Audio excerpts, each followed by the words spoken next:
कृष्णा, राधे राधे। दोस्तों, एक बार माता लक्ष्मी और भगवान विष्णु क्षीर सागर में शेषनाग की सैया पर विश्राम कर रहे होते हैं। तभी देवी लक्ष्मी भगवान विष्णु से पूछती है, हे प्रभु, आज मेरे मन में एक शंका उत्पन्न हो रही है। केवल आप ही मेरी इस शंका का समाधान कर सकते हैं। भगवान विष्णु कहते हैं, हे प्रिय, तुम्हारे मन में जो भी शंका हो निसंकोच होकर पूछो, मैं तुम्हारी सभी शंकाओं का समाधान अवश्य करूंगा। देवी लक्ष्मी कहती हैं, हे प्रभु, किस श्राप के कारण स्त्रियों को मासिक धर्म की पीड़ा सहन करनी पड़ती है? और मेरा दूसरा प्रश्न ये है प्रभु, एक रजस्वला स्त्री को कौन कौन से कार्य नहीं करने चाहिए जिससे उन्हें पाप लगता है?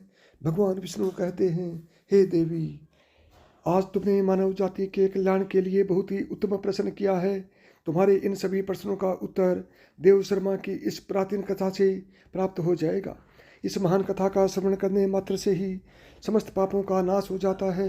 जो भी पति पत्नी इस कथा को ध्यानपूर्वक सुनते हैं उन्हें सौभाग्य की प्राप्ति होती है। इसलिए हे देवी, आप भी इस कथा को ध्यानपूर्वक सुनिए। देवी लक्ष्मी कहती है, हे प्रभु, ये देव शर्मा कौन थे? उनका आचार विचार कैसा था? मैं इस कथा को अवश्य सुनना चाहती हूँ। कृपया आप इस कथा को मुझसे कहिए, मैं इसे ध्यानपूर्वक पूरा अवश्य सुनूंगी। भगवान विष्णु कहते हैं, हे देवी, पूर्व काल की बात है। मध्य देश में एक अत्यंत शोभायमान नगरी थी। उस नगरी में देव शर्मा नाम के ब्राह्मण रहा करते थे। देव शर्मा को समस्त शास्त्रों और वेदों का ज्ञान था। वह परम बुद्धिमान, गुणवान तथा धर्म कार्य में तत्पर रहता था। सभी वर्णों के लोग उन्हें बड़ा सम्मान देते थे। वे प्रतिदिन यज्ञ, दान, धर्म तथा संध्या उपासना किया करते थे। वे पशु, पुत्र, बंधु, बांधव तथा धन संपत्ति से संपन्न थे। देव शर्मा की पत्नी का नाम भगना था। वह भी अत्यंत चरित्रवान, गुणवान तथा पतिव्रता धर्म का पालन करने वाली स्त्री थी। फिर एक दिन देव शर्मा ने अपने घर पर सत्यनारायण की पूजा रखी और सभी ब्राह्मणों को स्वयं जाकर निमंत्रण दिया। नगर में निवास करने वाले समस्त मनुष्यों को उसने पूजा के लिए तथा भोजन के लिए बुलाया। फिर पूजा के दिन समस्त ब्राह्मण उसके घर पर पधारे। देव शर्मा ने सभी ब्राह्मणों का विधिपूर्वक पूजन किया और उनका आदर सत्कार किया। फिर उसने सभी ब्राह्मणों को घर के अंदर बुलाया और सुंदर आसन देकर उन्हें बिठाकर मिष्टान भोजन कराया। ब्राह्मणों को भोजन कराने के बाद उसने भगवान का स्मरण करते हुए सभी को वस्त्र आदि का दान करके विदा किया। वे सभी ब्राह्मण देव शर्मा को आशीर्वाद देकर वहां से चले गए। उसके बाद उसने अपने परिवार, बंधु बांधव तथा अनेक दीन और भूखे लोगों को भोजन कराया। इस प्रकार से सभी को भोजन कराकर और पूजा संपन्न करके जब वह ब्राह्मण अपने घर के द्वार के सामने खड़ा रहा, तब उसने देखा कि उसके घर के सामने एक कुतिया और बैल बात कर रहे थे। उस ब्राह्मण ने उस कुतिया और बैल की पूरी बात सुनी तो उसे बड़ा आश्चर्य हुआ। वह कुतिया और बैल उसके माता पिता ही थे, जो पिछले जन्म के पाप के कारण इस जन्म में कुतिया और बैल बन गए थे। तब वह ब्राह्मण मन ही मन सोचने लगा, ये दोनों तो साक्षात मेरे माता पिता ही हैं, जो मेरे घर पर पशु बनकर आए हैं। किस कारण से इन दोनों प्राणियों का शरीर प्राप्त हुआ है? अब इनके उद्धार के लिए मैं क्या करूं? इस प्रकार विचार करते हुए उस ब्राह्मण को रात भर नींद नहीं आई और वह रात भर भगवान का स्मरण करते हुए सोच विचार करने लगा। उसने सोचा, मेरे माता पिता की मुक्ति का उपाय केवल मुनि वशिष्ठ जी ही बता सकते हैं। इसलिए सुबह होते ही देव शर्मा स्नान आदि कार्य संपन्न करके मुनि वशिष्ठ जी के आश्रम पर पहुंच गया। आश्रम पर आते ही मुनि वशिष्ठ जी ने देव शर्मा का स्वागत किया। वशिष्ठ जी कहने लगे, हे ब्राह्मण श्रेष्ठ, आज किस कारण से आपका हमारे आश्रम में आगमन हुआ? आप दुखी दिखाई पड़ते हो। आपके दुख का क्या कारण है, बताओ। देव शर्मा कहता है, हे मुनिवर, आपको प्रणाम हो। आपके दर्शन से आज मेरा जन्म सफल हुआ है। हे मुनीश्वर, आज मैं आपके पास एक शंका लेकर आया हूँ। कृपया आप ही मुझे इस दुख से बाहर निकाल सकते हैं। मैं अत्यंत दुखी और दुर्बल हो गया हूँ। वशिष्ठ जी कहते हैं, हे ब्राह्मण, दुख ना करो। तुम्हारी जो भी शंका हो निसंकोच होकर पूछो, मैं अवश्य तुम्हारी शंका का समाधान करूंगा। फिर देव शर्मा कहता है, हे मुनिवर, कल मैंने अपने घर पर भगवान विष्णु का पूजन किया तथा अनेक ब्राह्मणों को और भूखे लोगों को भोजन कराया। विधिपूर्वक भगवान का पूजन किया। फिर मेरे द्वार पर एक कुतिया और एक बैल आ गया। दोनों मेरे घर के सामने खड़े होकर बात कर रहे थे। सबसे पहले कुतिया उस बैल से इस प्रकार से कहने लगी, हे स्वामी, आज जो घटना घटी उसे सुनिए। हमारे पुत्र के घर में ब्राह्मणों के भोजन के लिए जो दूध रखा था, एक सांप ने उस दूध के बर्तन में अपना विष उगल दिया था, जिसे देखकर मुझे बड़ी चिंता होने लगी। उसी दूध से भोजन बनने वाला था। अगर सभी लोग उस दूध को खा लेते तो उनकी मृत्यु हो जाती, इसलिए मैंने उस बर्तन में से सारा का सारा दूध पी लिया। जब बहू की दृष्टि मुझ पर पड़ी तो उसने मुझे खूब पीटा, जिससे मेरा अंग भंग हो गया। मुझे बहुत पीड़ा हो रही है, इसी कारण से मैं लड़खड़ाते हुए चल रही हूँ।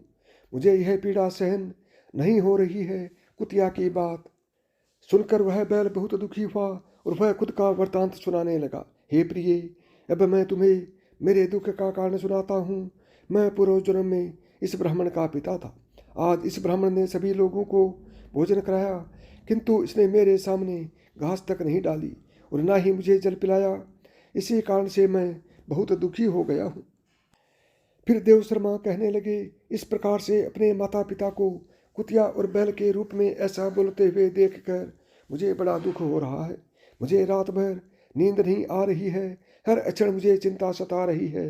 मैंने कभी कोई पाप नहीं किया है, हमेशा धर्म के कार्य किए हैं, फिर भी मेरे माता पिता को ऐसे कष्ट झेलने पड़ रहे हैं। इसी कारण से आज मैं आपके पास आया हूँ।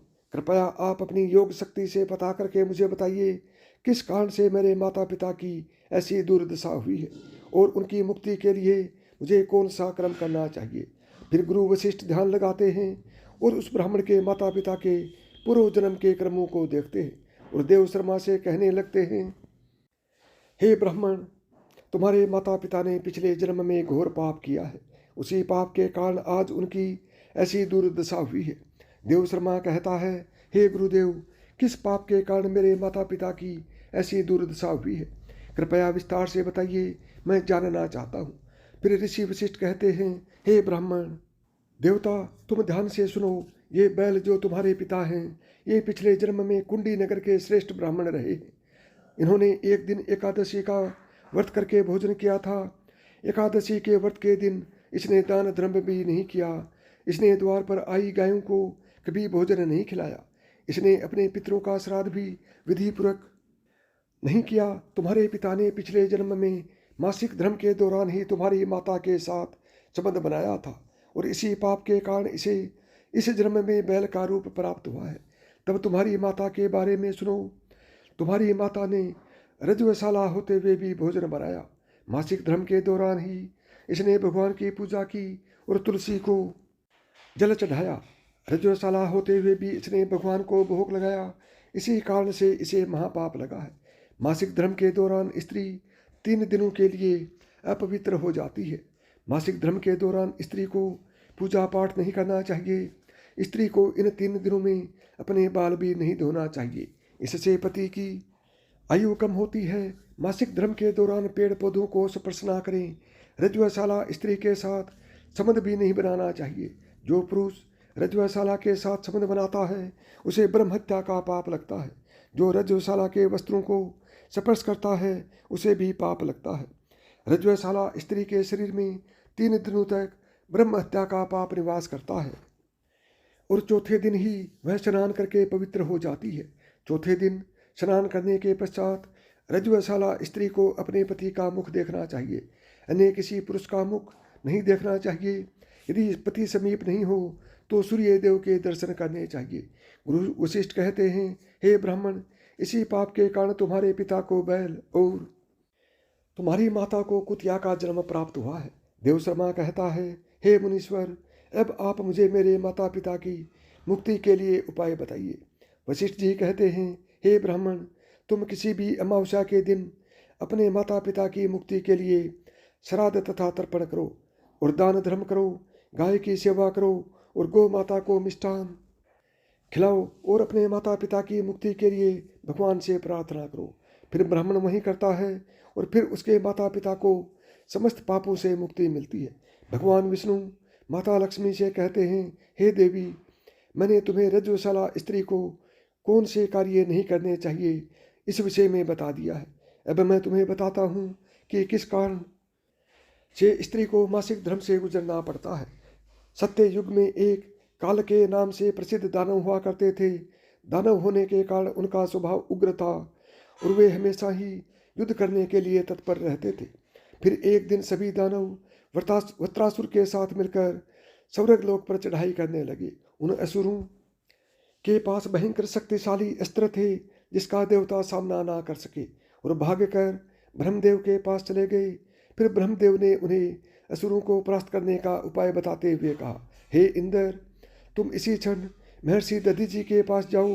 वे उनके शरीर की हड्डियों से तुम्हें अस्त्र शस्त्र प्रदान करेंगे। उन्हीं अस्त्रों का प्रयोग करके तुम वृत्रासुर का वध कर सकोगे। फिर सभी देवता महर्षि दधीचि के आश्रम पर जाते हैं और उन्हें प्रार्थना करके अस्त्र प्रदान करने की विनती करते हैं। फिर संसार के कल्याण के लिए महर्षि दधीचि ने अपने शरीर की हड्डियों से अस्त्र शस्त्र निर्माण करते हैं। उन्हीं में से एक वज्र नाम का अस्त्र होता है जिसे देवराज इंद्र धारण कर लेते हैं। फिर सभी देवतागण वृत्रासुर के साथ युद्ध करने के लिए निकल जाते हैं। देवताओं और दानवों के बीच भीषण युद्ध होता है। सभी देवता आकाश में दानवों से युद्ध के लिए एकत्रित हो जाते हैं और प्रहार करने लगते हैं। अग्निदेव अग्नि के प्रहार से दैत्यों को दग्ध करने लगते हैं। अग्नि के प्रभाव से दैत्यों का अंग अंग जलने लगता है। फिर वरुणदेव जल की वर्षा से दैत्यों को डुबो देते हैं, जिससे दैत्य त्राही त्राही करने लगते हैं। अनेक दिनों तक इस प्रकार से दैत्यों और दानवों के बीच में भीषण युद्ध चलने लगता है। फिर देवराज इंद्र और वृत्रासुर आमने सामने आ जाते हैं।